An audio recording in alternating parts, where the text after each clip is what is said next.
नमस्कार. आज नवरात्रीचा पहिला दिवस. दुर्गेचे पहिले रूप शैलपुत्री या नावाने ओळखले जाते. ही नवदुर्गापैकी पहिली दुर्गा आहे. पर्वतराज हिमालयाची मुलगी म्हणून जन्म घेतल्यामुळे तिला शैलपुत्री असे नाव पडले आहे. नवरात्रीच्या पहिल्याच दिवशी तिची पूजा आणि आराधना केली जाते. या दुर्गेच्या उजव्या हातात त्रिशूळ आणि डाव्या हातात कमळाचे फूल आहे. आपल्या पूर्वजन्मात तिने प्रजापती दक्ष राजाची कन्या म्हणून जन्म घेतला होता. त्यावेळी तिचे नाव सती असे होते. तिचा विवाह शंकराशी झाला होता. एकदा राजा प्रजापतीने मोठा यज्ञ केला. या यज्ञासाठी त्याने सर्व देवदेवतांना निमंत्रण केले होते, परंतु त्याने शंकराला निमंत्रित केले नव्हते. आपले वडील मोठा यज्ञ करणार असल्याचे समजल्यावर सतीला तिथे जाण्याची तीव्र इच्छा झाली. तिने आपली इच्छा शंकराजवळ प्रगट केली. तेव्हा शंकराने तिला सांगितले की प्रजापती दक्ष काही कारणास्तव माझ्यावर नाराज आहेत. त्यांनी सर्व देवदेवतांना यज्ञासाठी बोलावले आहे, परंतु मला मुद्दाम यज्ञाचे निमंत्रण दिले नाही. अशा परिस्थितीत तू तिथे जाणे मला योग्य वाटत नाही.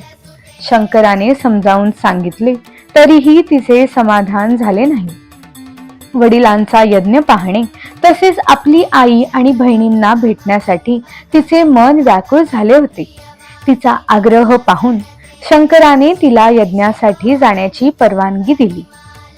सती वडिलांच्या घरी गेल्यावर कुणीही तिचे स्वागत केले नाही. तिला कुणीही आदराची वागणूक दिली नाही. आई आणि बहिणींनी देखील तिला गळाभेट दिली नाही. सर्वजण तिच्याकडे पाहून तोंड फिरवत होते. नातेवाईकांची ही वागणूक पाहून तिला अत्यंत राग आला. तिथे शंकराच्या प्रती तिरस्काराची भावना असल्याचे तिला दिसून आले. दक्षाने शंकराविषयी काही अपमानकारक शब्दही वापरले होते. हे सर्व पाहून ती रागाने संतप्त झाली आणि शंकराने सांगितले तेच योग्य होते असे तिला वाटले.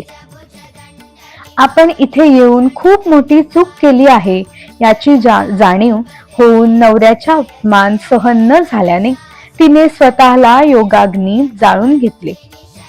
याची माहिती शंकराला मिळाल्यावर त्याने लगेच आपल्या गणांना पाठवून प्रजापतीचा संपूर्ण यज्ञ उद्ध्वस्त केला. सतीने पुढील जन्मात शैलराज हिमालयाच्या कन्येच्या रूपात जन्म घेतला. यावेळी ती शैलपुत्री या नावाने प्रसिद्ध झाली. पार्वती, हेमवती ही तिचीच नावे होती. शैलपुत्री देवीचा विवाह देखील शंकराशी झाला होता. पूर्वजन्माप्रमाणे या जन्मीही ती शंकराची अर्धांगिनी बनली.